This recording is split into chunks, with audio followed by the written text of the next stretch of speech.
Hi, boys and girls. I'm going to continue to read Charlotte's Web.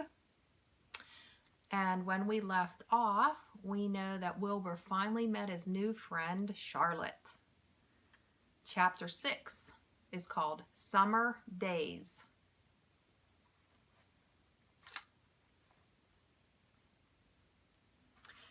The early summer days on a farm are the happiest. The days grow warm and soft. School ends and children have time to play and to fish for trout in the brooks. Avery often brought a trout home in his pocket. It was warm and stiff and ready to be fried for supper. Now that school was over, Fern visited the barn almost every day. She'd sit quietly on her stool. The animals treated her as an equal. The sheep lay calmly at her feet. Around the 1st of July, the work horses were hitched to the mowing machine, and Mr. Zuckerman climbed into the seat and drove off into the field. All morning, you could hear the rattle of the machine as it went round and round, as the tall grass fell behind it. The next day, all hands would be on deck to help rake and pitch and load, and the hay would be hauled to the very top part of the barn, when Fern and Avery would be riding on top of the load. Then the hay would be hoisted, sweet and warm, all the way to the highest point. And sometimes, it was fun to even jump in the hay, and Avery would find a little grass snake, and it would add it to the other things, and he would put it in his pocket. In early summer, there are plenty of things for a child to eat and drink. Dandelion stems are full of milk.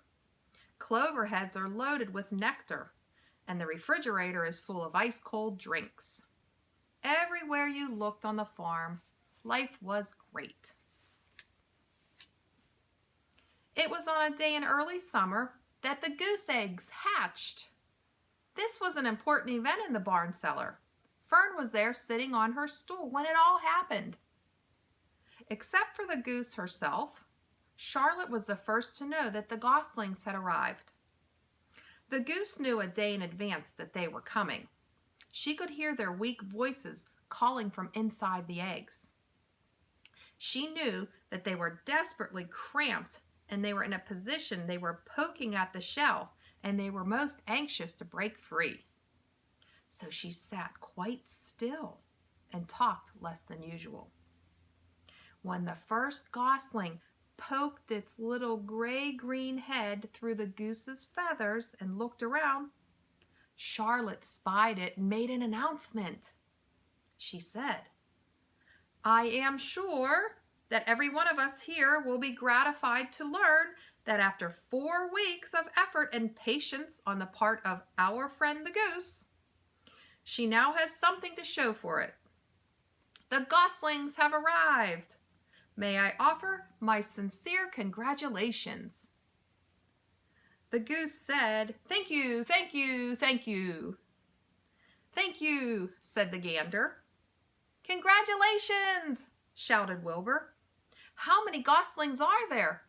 Right now I can only see one." The goose said, "There are 7.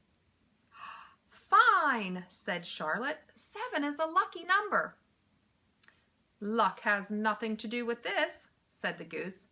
"It was good management and hard work." At this point, Templeton showed his nose from hiding under Wilbur's trough. He glanced at Fern, and then he crept cautiously toward the goose. Everyone watched him, for he was not well liked and not well trusted. "Look," he began in his sharp voice. "You say you have 7 goslings, but there were 8 eggs. What happened to the other egg? Why didn't it hatch?" The goose said, "I guess it was a dud." "Well, what are you going to do with it?" asked Templeton. The goose replied, "You can have it. Roll it away and add it to that nasty collection of yours." Templeton had a habit of picking up unusual objects around the farm and keeping them and storing them in his home. He saved everything. The gander said, "Certainly, certainly. You may have the egg. But I'll tell you one thing, Templeton. If I ever catch you poking your ugly nose around our goslings, I'll give you the worst pounding a rat has ever taken." And the gander opened his strong wings and beat them against the air. He was strong and brave, but the truth is, both the goose and the gander were worried about Templeton. And with good reason. The rat had no morals, no conscience, no decency, no kindness, no feelings, no friendliness, no anything.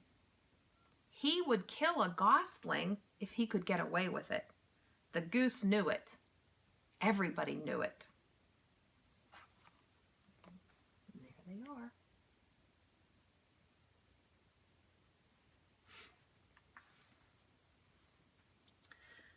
With her bill, the goose pushed the unhatched egg out of the nest, and the entire company watched in disgust while the rat rolled it away. Even Wilbur, who could eat almost anything, was a little bit appalled. "Imagine wanting a junky, rotten old egg," said Wilbur. Charlotte said, "A rat is a rat," and she laughed a little. "But, my friends, if that ancient egg ever breaks, ooh, this barn will be untenable." "What does that mean?" asked Wilbur. "It means nobody will be able to live here on account of the smell. A rotten egg is like a regular stink bomb." "I won't break it," snarled Templeton. "I know what I'm doing. I handle stuff like this all the time." And then he disappeared into his tunnel, pushing the goose egg in front of him. He pushed and nudged until he successfully rolled it right underneath the trough. That afternoon, when the wind had died down and the barnyard was quiet and warm, the gray goose led her 7 goslings off the nest and out into the field. Mr. Zuckerman spied them when he came in with Wilbur's supper. He said, "Well, hello there, goslings. Let me see. 1, 2, 3, 4, 5, 6, 7. 7 baby geese. Now, isn't that lovely?" And that's the end of chapter 6.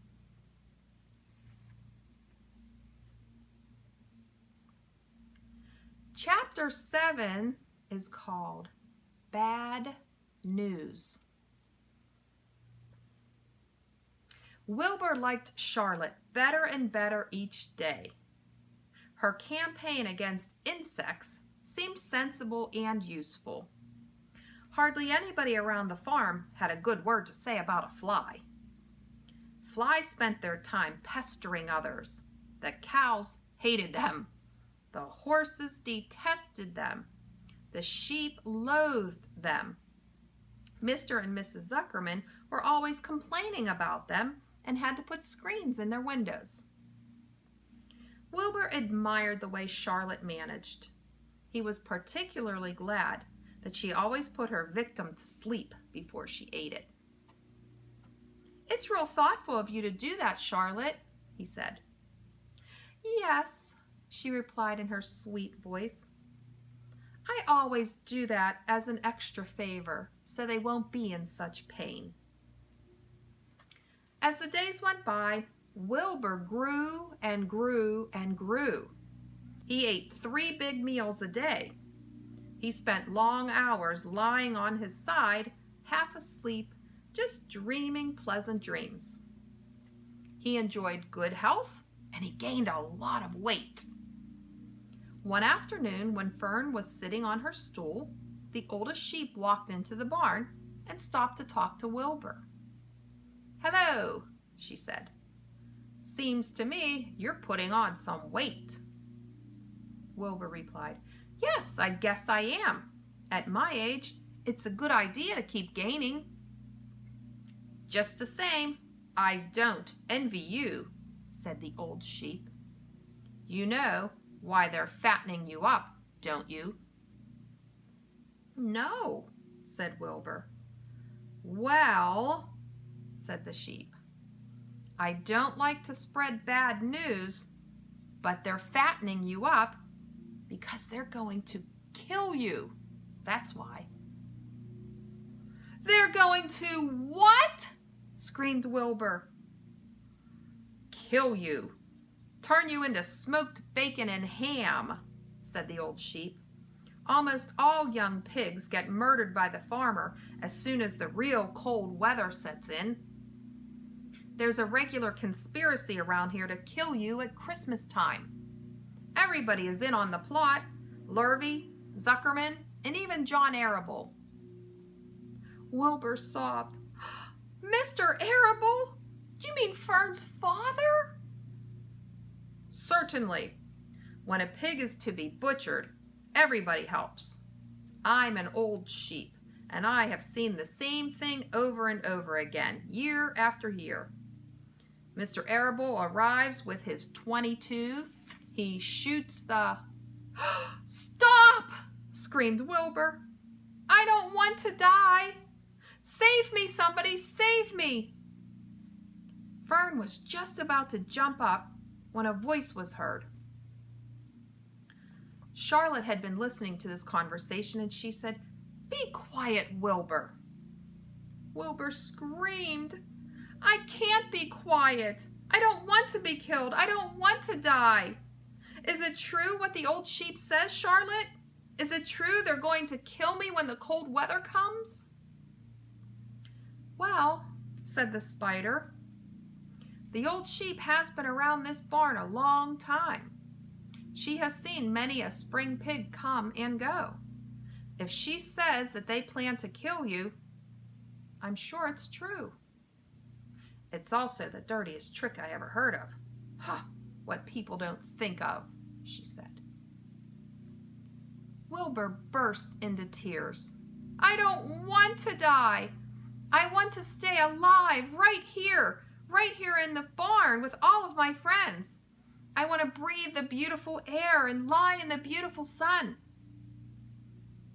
You're certainly making a beautiful noise, snapped the old sheep. But I don't want to die, screamed Wilbur, and he threw himself to the ground. Charlotte briskly said, You shall not die. What? Really? Cried Wilbur. Who's going to save me? I am, said Charlotte. How? Asked Wilbur. That remains to be seen, but I am going to save you, and I want you to quiet down immediately. You're carrying on like in a childish way. Stop your crying right now, Wilbur. I will take care of it, she said. And that's the end of chapter 7. Let's continue with chapter 8. A talk at home. On Sunday morning, Mr. and Mrs. Arable and Fern were sitting at breakfast in the kitchen. Avery had finished and was upstairs looking for his slingshot. Did you know that Uncle Homer's goslings had hatched? Asked Fern. Oh, how many? Said Mr. Arable. 7, replied Fern. There were 8 eggs, but one egg didn't hatch, and the goose told Templeton she didn't want it anymore, so Templeton took it away. Her mother asked, The goose did what? Fern continued, The goose told Templeton she didn't want the egg anymore. Her mom said, Who is Templeton? Oh, he's the rat, replied Fern. None of us like him very much. Who is us? Asked her dad. Oh, everybody. everybody in the barn. Wilbur and the sheep and the lambs and the goose and the gander and the goslings and Charlotte and me. Charlotte, said Mrs. Arable. Who's Charlotte? Oh, she's Wilbur's best friend. She's terribly clever. What does she look like? Asked her mom. Well, said Fern, she has 8 legs. All spiders do, I guess. Charlotte is a spider? Asked her mom. Fern nodded. Yes, a big gray one. She has a web across the top of Wilbur's doorway. She catches flies and sucks their blood. Wilbur just adores her. Does he really? Said her mom. She was starting to get a worried look on her face. Oh, yes, Wilbur adores Charlotte, said Fern. Do you know what Charlotte said when the goslings were hatched? I have no idea, said her mother. Why don't you tell us? Well, when the first gosling stuck its little head out from under the goose, I was sitting on my stool in the corner, and Charlotte was on her web. And then Charlotte made a speech. She said, I am sure that every one of here in the barn cellar will be gratified to learn that after 4 weeks of effort and patience on the part of the goose, she now has something to show for it. Don't you think that was a pleasant thing for Charlotte to say? Her mother said, Yes, I do. And now, Fern, it's time for you to get ready for Sunday school. And tell Avery to get ready too, please. And this afternoon, you can tell me more about what goes on at Uncle Homer's barn. Aren't you spending quite a lot of time there? You go there almost every afternoon, don't you? But I like it there, replied Fern. She wiped her mouth and ran upstairs. After she left the room, Mrs. Arable spoke quietly to her husband. I worry about Fern. Did you hear the way she rambled on about the animals, pretending that they talked? Mr. Arable chuckled. Maybe they do talk. I've sometimes wondered that myself. At any rate, don't worry about Fern. She just has a wonderful imagination. Kids think that they hear all sorts of things. But just the same, I do worry about Fern, said her mom. I think I shall ask Dr. Dorian about her the next time I see her. He loves Fern almost as much as we do, and I want him to know how strangely she is acting about that pig and everything. I don't think it's normal. You know perfectly well that animals don't talk. Mr. Arable grinned. Maybe our ears aren't as sharp as Fern's, he said. And that's where we're going to stop.